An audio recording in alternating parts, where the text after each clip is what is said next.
This video might be one of my best analyses yet, so make sure to stay until the end. I've uncovered some wild details after combining all the recent information with what we already know. In this video, we'll talk about some aspects of the teaser that I haven't seen anyone else mention. We'll also try to guess some of the game mechanics for the 4th and 5th games. Oh, and did I mention that Netflix finally confirmed the red players will receive knives? Big shout out to Blue Talk and her analysis team. Most of these discoveries came from long sessions of debating and analyzing every frame and bit of information we got from the last season. So once again, thank you so much for all those insights. If you want to be part of the conversation and debates, make sure to join my Discord server. Before we get into the video, I want to correct something from my last upload, the one about the 4 finalists. I posted that video before I saw the one released by Netflix, featuring the backroom tour. In that video, there's a scene where they show the final table, and once again, it's a triangle, suggesting that we'll likely have 3 finalists for the season finale.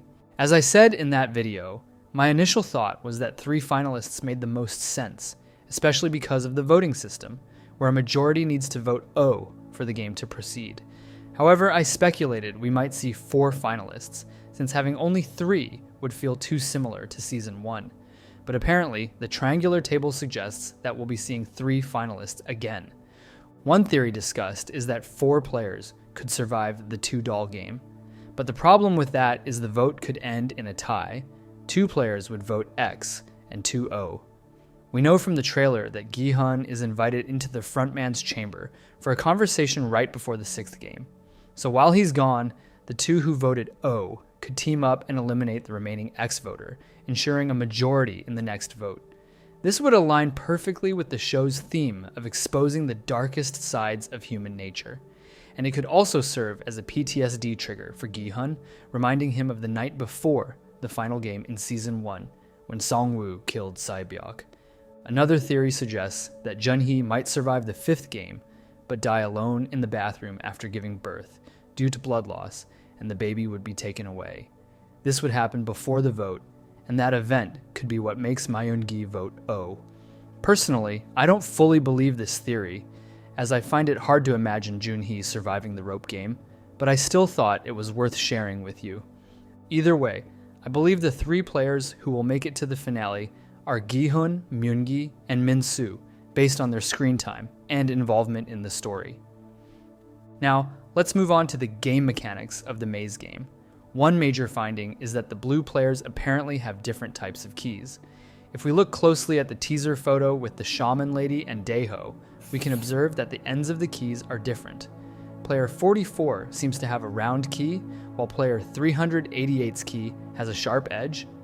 My guess is that there are 3 types of keys, symbolizing the shapes in the Squid Game logo.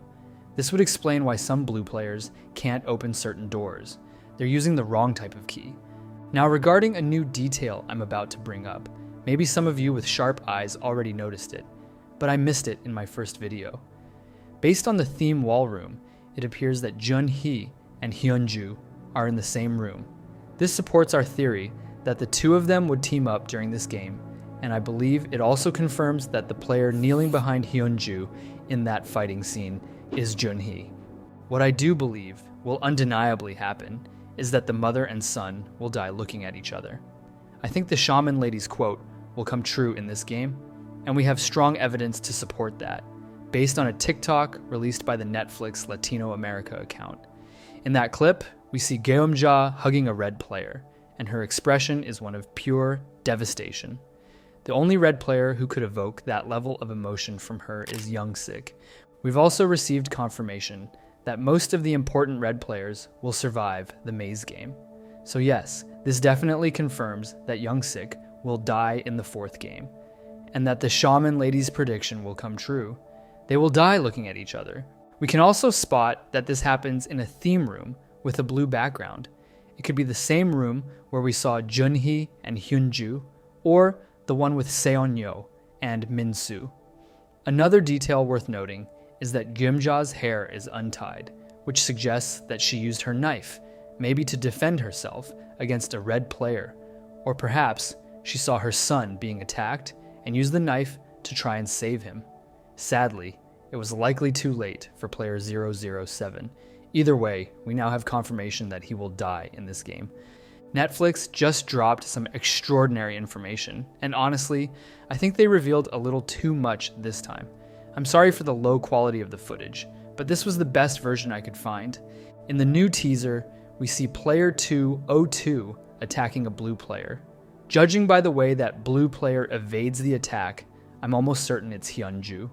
Also, Netflix tried to trick us into thinking this was all one continuous scene, but I'm convinced it's actually two separate fights. The first fight happens in a themed room with floral designs. That's interesting because it's different from the rainbow-themed room where player 120 is seen with player 222. The same rainbow theme shown in the promotional poster with Geumja, but here, the floral theme matches the room from the poster with Young Sik. Another detail, it looks like Hyunju still has her hair tie. Her hair stays tightly grouped even while she's dodging an attack. There's a chance this player isn't 120, and if that's the case, I think it could be Daeho. One thing's for sure, we're in for a seriously intense fight scene. Now the most interesting part, Netflix confirmed that the red players will receive a knife. In the trailer, they carefully avoided showing the red player's hands, but now they've finally let it slip. I don't think it was a mistake. I believe they wanted us to catch this. If you slow the video down, even though the quality isn't great, you can clearly see player 202 holding a knife. And if you listen closely, you can even hear the knife swinging in the background. That, to me, confirms it. Now, what I can say for certain about Hyunju is that her actor, Park Sung-hoon, actually foreshadowed her injury. In an interview about his role in the season finale, he made a very specific hand gesture. If you look closely, the spots he pointed to match exactly with the places on Hyunju's face that are covered in blood in the teaser. I'm sure most people missed it, but it looks like a clear bit of foreshadowing. Watch that clip again. His gesture and the blood patterns line up perfectly. Another bit of foreshadowing I want to talk about is Seon-yeo's line during the six-legged race. "I should just slay you with my knife." At the time, it felt like one of her random, unhinged comments. But now that we know the fourth game involves players hunting each other with knives, that line hits completely differently. She also told Hyunju not to mourn Young Mai because she'd be joining her soon. So, could all of the shaman's prophecies be coming true? We have another interesting sequence from the Latino teaser. This one shows a longer version of the scene between Gi-hun and the frontman.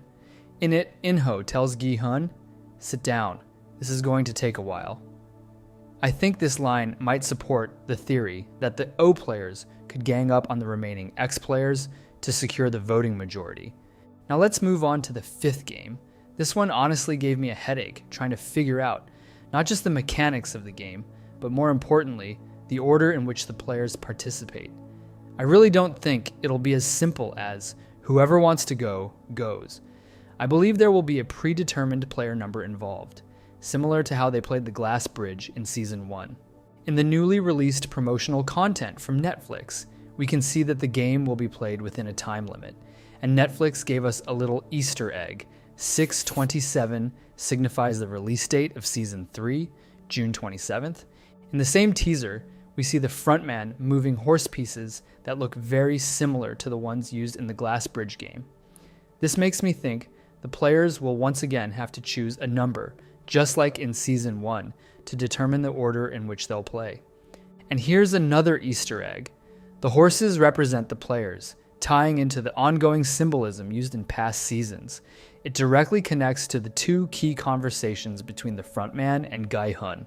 The first one took place at the end of Season 1, when In-ho said, "Players are horses." The second happened in Episode 2 of Season 2, where Gi-hun told him, "They're not horses to bet on." And let's not forget that Gi-hun's gambling addiction was horse betting. If this theory turns out to be true, I'm really curious to see how Gi-hun would respond. Would he try to warn the others based on his past experience with the glass bridge? Would he tell them that the players who went last had the advantage? And even if he does, would anyone actually trust him? keep in mind, he was the one leading the rebellion, and somehow he was the only one left alive afterward.